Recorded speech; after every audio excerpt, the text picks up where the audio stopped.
Saya mau tanya tentang kalimat menjalin silaturahim dan menjalin ukhuwah. Benarkah menjalin silaturahim itu hanya dilakukan dengan saudara yang ada hubungan darah, sedang menjalin ukhuwah dilakukan dengan saudara seagama? Rahim itu memang yang ada hubungan darah. Ya, menjalin silaturahim berarti menjalin kekerabatan dengan yang ada hubungan darahnya. Ya, dalam hadis Nabi, dulu ada seorang laki-laki yang datang kepada Nabi, bertanya kepada Nabi, dullani ala amalin yudnini minal jannah wa yubaiduni minan nar. Wahai Rasulullah, tunjukkan padaku satu perbuatan yang jika aku lakukan perbuatan tersebut itu akan mendekatkanku pada surga dan akan menjauhkanku dari neraka. Nah, kemudian Nabi menjawab, ta'budullah wa la tusyriku bi syai'ah. Nah, kamu menyembah Allah dan jangan berbuat musyrik dengan sesuatu apapun. Wa tuqimus shalah, dan kamu dirikan sholat. Wa tu'tiz zakah, kamu tunaikan zakat. Nah ini wa tasilu dza rahimika, kamu sambung hubungan kerabatmu. Rahim itu memang yang ada hubungan darah. Maka silaturahim itu memang makna awalnya adalah menyambung kekerabatan yang ada hubungan darahnya. Ini penting. Mengapa? Karena sebelum kita menyambung kekerabatan, menyambung persaudaraan dengan orang lain, maka kekerabatan yang ada hubungan darahnya harus baik dulu. Nah, namun kita saksikan tidak sedikit di antara kita yang justru dengan orang lain bisa baik, persaudaraannya baik, namun justru dengan saudara kerabatnya yang ada hubungan darahnya malah tidak baik. Nah, maka sebelum yang lain-lain, sambung dulu kekerabatan, sambung dulu persaudaraan yang sangat erat dengan orang yang ada hubungan darah. Itu makna silaturahim. Nah, sekarang ini tidak. Silaturahim itu sekarang ini banyak yang menyelewengkan arti dari silaturahim. Kan seringkali kita jumpai, misalkan kita bertamu atau orang lain bertamu pada kita, pertama-tama mesti selalu yang disebutkan ini pertama silaturahim, kedua akhirnya apa? Yang kedua, nah, kedua biasanya mungkin mau pinjam uang dan lain sebagainya. Nah, intinya yang kedua ini. Namun yang pertama selalu dibuka niki engkang sepindah. Nah, yang pertama kami silaturahim. Yang kedua baru mengutarakan tujuan yang sebenarnya. Nah, padahal silaturahim, rahim itu yang ada hubungan darah. Adapun ukhuwah ataupun ikhwah ataupun akhun ataupun kata-kata turunannya, itu kalau kita mau memperhatikan, mau mempelajari kata akhun, ukhtun, ukhuwah, ikhwah, itu sebetulnya tidak pernah digunakan oleh Al-Quran maupun hadis Nabi kecuali untuk menunjuk pada makna hubungan persaudaraan yang sangat erat, yang hakikatnya bersumber dari satu bapak. Maka kata Allah, innamal mu'minuna ikhwah. Jadi kewajiban sesama mukmin itu hanya bersaudara. Meskipun tidak senasab, meskipun tidak ada hubungan darah, namun kalau kita mengaku sebagai seorang mukmin, kewajiban kita menurut Allah bersaudara satu dengan yang lain. Meski secara biologis bapak kita berbeda-beda, namun secara akidah, secara agama bapak kita sama. Maka Quran hadis selalu menyebut kata akhun dan turunannya menunjuk pada makna persaudaraan yang bersumber dari satu bapak yang sama. Maka menjadi aneh. Ini saudara sebapak, saudara satu ayah kok malah bercerai-berai karena sesuatu hal. Akan menjadi aneh lagi, punya hubungan nasab, punya hubungan darah, sama satu akidah, sama-sama mukmin, kok bercerai-berai karena satu hal. Maka ini menjadi aneh. Jangan-jangan ada yang tidak pas dengan imannya. Padahal siapapun kita ini kalau mengaku mukmin, kewajibannya menyambung persaudaraan dengan mukmin yang lain. Sampai-sampai Allah sebutkan, Allah jelaskan dalam ayat lanjutannya, fa aslihu baina akhawaikum wattaqullaha la'allakum turhamun. Karena kewajiban sesama mukmin adalah menjalin persaudaraan satu dengan yang lain, maka kalau ada yang berselisih, damaikan.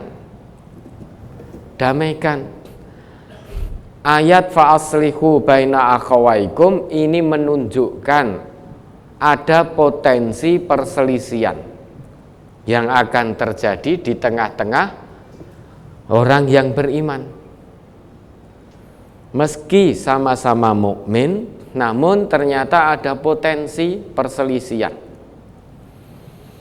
Maka kalau itu terjadi, fa'aslihu baina akhawaikum, jadilah pihak ketiga untuk mendamaikan saudara yang sedang berselisih. Didamaikan. Dalam mendamaikan ini jangan condong pada salah satu pihak, karena semuanya hakikatnya saudara kita. Jangan karena hubungan kedekatan rekae mau mendamaikan, namun sudah condong dulu pada satu pihak karena hubungan kedekatan. Nah, pihak yang lain karena tidak dekat maka tidak condong.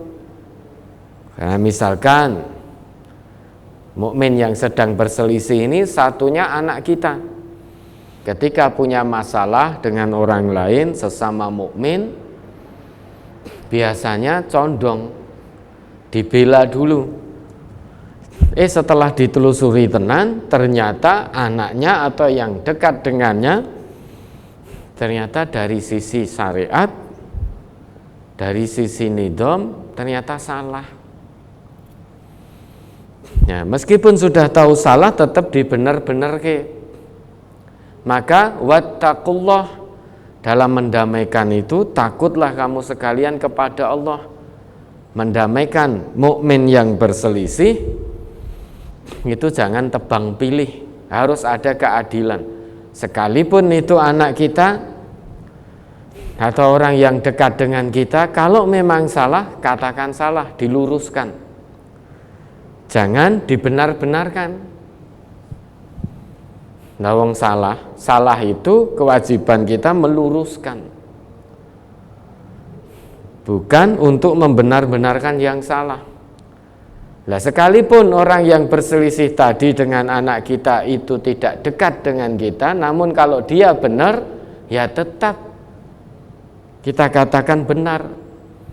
Yang benar jangan disalah-salahkan. Sehingga dengan begitu bisa tegak, keadilan bisa tegak, persaudaraan sesama mukmin tidak akan tercerai-berai. Karena semuanya berlandaskan ketakwaan kepada Allah. Yang berselisih ketika didamaikan juga mau taslim. Meski yang mendamaikan orang dekatnya, kalau ternyata diputuskan bahwa dia bersalah, ya dia taslim, rujuk semuanya pada Quran dan Sunnah. Itulah ciri orang yang beriman. Karena tidak mungkin persaudaraan satu bapak kok sampai berselisih sekian lama. Padahal sesama mukmin sudah mengetahui tidak halal sesama mukmin, sesama muslim itu saling menghajar saling mendiamkan satu dengan yang lain lebih dari 3 malam. Ya, Nabi kita bersabda, la yahillu li muslimin ayyahjura akhahu fauqa salasi layalin.